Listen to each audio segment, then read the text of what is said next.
I had a really good start to the year. I've played some good golf lately, but not as good as I did starting the year, so I'm going to have to turn it on. Phil Mickelson has just stepped back into the spotlight, and the reaction is instant chaos. His words have stirred questions about his role in LIV and the possibility of a return he keeps denying. The tour is buzzing, fans are confused, and the tension is rising fast. And today, I'll explain what's driving all of this. Captain crumbling. Phil Mickelson's place in LIV Golf looks very different from what he promised when he first joined. He is still the captain of the High Flyers team, at least on paper, but his year has been filled with problems. His biggest setback came when he withdrew from LIV's 2025 season opener because of a shoulder injury he said happened during a gym workout. LIV quickly replaced him for the event, and the team's results did not get better. That moment set the tone. Fans now think Phil might play, or he might suddenly disappear again. His schedule feels fragile, his health feels unsure, and his presence feels optional in a league that once used him as a headline attraction. And when the fans don't get to see all the best players play, that's difficult. And the model that is on LIV is what is needed to be successful. We saw it even on last week's signature event. Players will do what's good for them and not necessarily play unless they are contractually obligated, just like in the NFL and baseball and every other professional sport. And that model, as it's brought to LIV, is allowing us to move throughout the world and make professional golf a global sport. And his public statements have also changed. Phil used to sound bold and full of big promises. Now he sounds like a veteran trying to defend a decision the public still questions. In interviews, he repeats that LIV is growing the game and that the events feel more relaxed and fun for fans. He even contrasts this with what he calls the anxious culture of PGA Tour crowds. LIV investors love this message. It shows loyalty. But older fans, broadcasters, and traditional golf voices often think his words are tone-deaf. They see them as excuses, not explanations. His social media patterns add more confusion. Phil's activity on Twitter has been scattered. A few defensive replies, a few likes that spark rumors, and several posts that vanish as quickly as they appear. Every deletion becomes its own story. People see it as proof that Phil is trying to control the narrative but keeps slipping. It's the same cycle every month. Phil posts, golf media reacts, Phil deletes, rumors explode. LIV will continue to put him in marketing videos and interviews because he is still a big name. But behind the scenes, everyone can see that his real influence is shrinking. His results have not lifted his team. His health is uncertain. His social media creates drama more than clarity. The Phil Mickelson who once stormed into LIV with swagger now feels like a symbol of its awkward transition. Loud in theory, shaky in practice, and caught between what he promised and what he can still deliver. Whispers rising. The comeback rumors never die, not for Phil Mickelson. Every few weeks, someone whispers that he might return to the PGA Tour, and the internet acts like golf is about to split open again. But the truth is far less glamorous. There are two comeback fantasies floating around. One where Phil plays a handful of PGA-sanctioned majors or invitationals, and another where he re-enters the full swing of regular tour events like nothing ever happened. Both versions sound dramatic.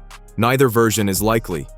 The negotiations between the PGA Tour and Saudi-backed investors keep creating sparks, and every spark turns into a rumor. Some insiders drop vague lines about players wanting to return. Former PGA icons casually speculate on talk shows. Sometimes a respected figure makes an offhand comment, like Fred Couples hinting at Brooks Koepka's intentions, and suddenly Phil's name gets dragged into theories he never supported. Even when Phil says nothing, people act like he said everything. Yeah, I don't know where to even start with the momentum change that we've been seeing and the tailwinds that we've been having.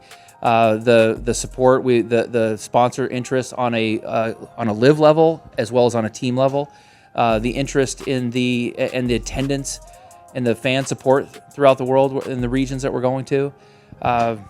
It's just been, and then you look at some of the things that the teams and the players are able to do together to help promote LIV, promote the sport, and promote the game. His own statements don't help. Phil often goes on the defensive when critics bring up the PGA split. He talks about cancel culture and insists he isn't bothered by the backlash. Some analysts think he's protecting his brand. Others think he's testing public reaction. Whatever the motive, every line becomes fuel. The moment another LIV player hints at wanting to play a PGA event, the rumor mill spins Phil right back into the center, as if he's the puppet master behind every negotiation.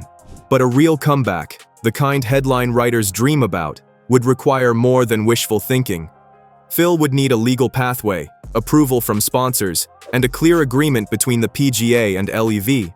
He would also need enough forgiveness from golf's old guard to avoid a PR disaster. Right now, none of that exists. The Koepka couple's situation shows how tense things still are. Jay Monahan's cautious public stance shows how fragile the detente remains.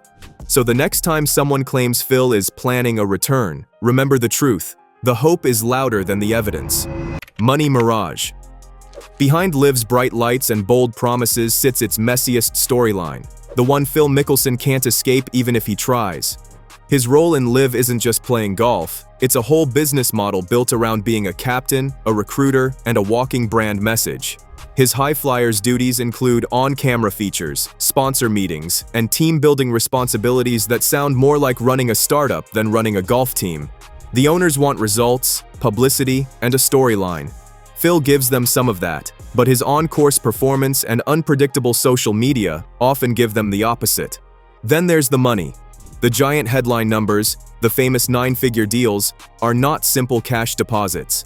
Insiders note that the payouts often include deferred compensation, equity shares, and long-term ambassador obligations. On paper, it's huge. In practice, it's complicated. And for Phil, who has businesses, instructional brands, and investments built on trust, being the face of a shaky financial model creates real pressure. Every rumor about delayed payments or shifting structures becomes another thread in the "is LIV stable" conversation. Whenever that conversation heats up, Phil's name sits at the center like a magnet. The criticism from PGA-aligned analysts adds another layer. Brandel Chambly, for example, has turned any Mickelson comment into a chance to critique LIV, the PIF, or Phil's legacy. Every heated quote, every deleted post, every half-statement becomes a talking point on shows and podcasts. Even when it doesn't affect contracts or sponsor deals directly, it shapes the public perception. And perception is the one currency Phil cannot afford to lose. This is the real tension. Phil is paid well today, but the long-term value of being LIV's face is uncertain. His captain duties demand loyalty. His results offer little stability. And the financial structure behind LIV is still young, still loud, and still questioned by traditional golf circles. If legacy used to be his strongest asset, now it feels like the thing slipping furthest away. Pressure mounting. LIV Golf's financial story has always sounded like a fairy tale told by an accountant having a nervous breakdown. Giant checks, glittering promises, and numbers so big they barely feel real. But in the past year, the fairy tale has started shedding its glitter, and Phil Mickelson is caught right in the middle. Recent filings show LIV's UK entity posting losses close to $500 million in 2024, with total losses crossing the billion-dollar line. That's not "oops, we overspent on merch money." That's structural, systemic, headache-inducing loss, the kind that makes even the biggest investors start asking uncomfortable questions. And those questions always circle back to the captains, especially the high-profile ones.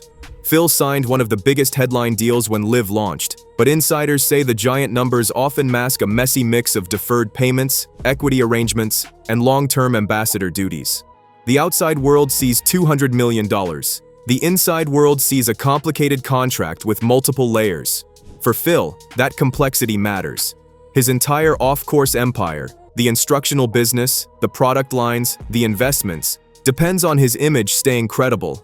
But when LIV's financial foundation looks shaky, the face of the franchise starts looking shaky too.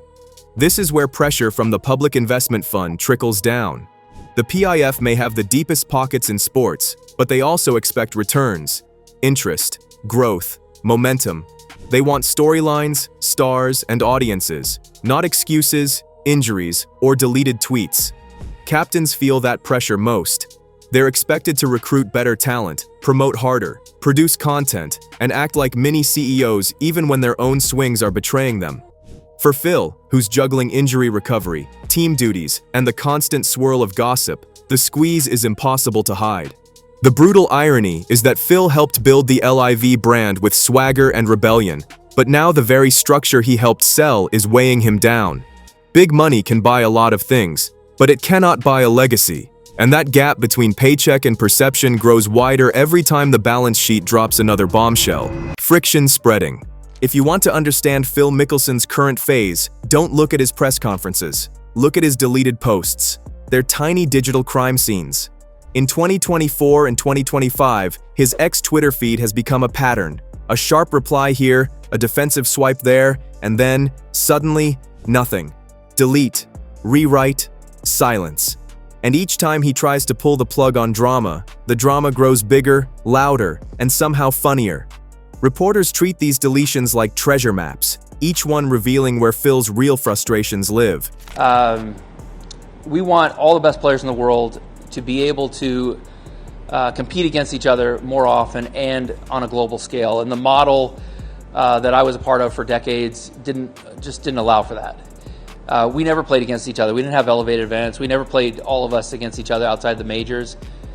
And it was not able to move internationally. When they did have tournaments and WGCs internationally, a lot of players didn't play. And that's disappointing from a sponsor standpoint, from a fan standpoint. You know, when you're paying for these events and television and you don't know what you're buying, that's frustrating. One of the most explosive examples came with his jab at Fred Couples, who had made comments that some people felt undermined Brooks Koepka's agency in joining LIV. Phil fired back, calling it a low-class jerk move. It was the kind of phrase that instantly sparks 10 hours of sports radio debate and 20 headlines about golf's civil war. Then, gone. Deleted. Cleaned up like it never happened. Except of course it did, because screenshots never die. The conflict exposed just how thin the ice is between PGA loyalists and LIV defectors, even years after the split. Inside the high flyers, the tension takes a different shape. Captain duties in LIV are less about strategy and more about show business, content shoots, sponsor spots, recruitment meetings, smiling through awkward marketing moments. The owners want spectacle, the players want wins, and Phil, stuck between injury doubts and PR obligations, becomes a magnet for skepticism. Staffers have hinted that the off-course workload can overshadow team cohesion.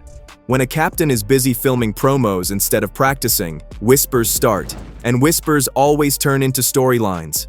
Everywhere Phil turns, friction follows. It's not one big explosion, but a slow-burning string of small fires. A deleted tweet here, a press conference dig there, a sideways comment from an old rival, a sponsor expectation he didn't meet, a team duty he had to reschedule. Each moment alone is nothing. Together, they form a picture. A legend stuck in a loop of mistakes, rumors, and damage control. Content engine. For anyone creating content, YouTubers especially, Phil Mickelson isn't just a golfer. He's a storyline machine. His journey through LIV has turned into a 3-act saga designed for viral thumbnails. The power move, the optics collapse, and the big question. First came the money-fueled entrance, bursting with confidence and rebellion. Then came the awkward second act. Injuries, losses, deleted tweets, financial leaks, critics circling, and sponsors shifting in their seats. And now comes the third act, the one creators salivate over. Will Phil double down? Will he pivot into a role that's more ambassador than athlete? Or will he quietly try to slide back toward PGA territory while pretending he isn't? Like, that's crucial to the game of golf. That's something that throughout my career we have struggled with doing. And the last few years, we're starting to really see a turnaround. I mean, YouTube golf is huge, LIV golf, and then the ability to move the best players throughout the world is just massive. This arc is gold for anyone chasing clicks. His interviews from LIV events, calm voice, defensive tone, tidy talking points, make perfect B-roll for spin cycle edits. Put that next to a financial headline about LIV losing hundreds of millions, and you've got contrast, tension, and comedy all in one frame. Drop in screenshots of his deleted posts for spice, then cut to the Fred Couples-Brooks Koepka drama for character conflict. Just like that, you've got a mid-video climax and a reason for viewers to stay to the end. And the secret sauce? Don't go for the lazy, Phil is finished narrative. That's boring and predictable. The real viral magic comes from nuance, showing the contradictions, the pressure, the money, the confusion, the way Phil's public image swings wildly from week to week. The more complicated the situation looks, the more people comment. The more they comment, the better the algorithm treats you. Phil's chaos becomes your engagement. This is why creators keep returning to Mickelson as a topic. He's a perfect storm of money, legacy, regret, heat, gossip, comedy, and tension. He's not just a player. He's a content engine disguised as a golfer, a storyline that keeps writing itself even when he's trying very hard to stay quiet. Phil Mickelson's silence broke, but the noise around him only grew. Injuries, rumors, finances, friction. It's all spiraling into a legacy-defining moment. Will he cling to LIV, shift to a softer role, or chase reconciliation? Whatever he chooses, the fallout will be loud. Keep an eye out and hit that subscribe button, because the next chapter is on the way, and you don't want to miss it.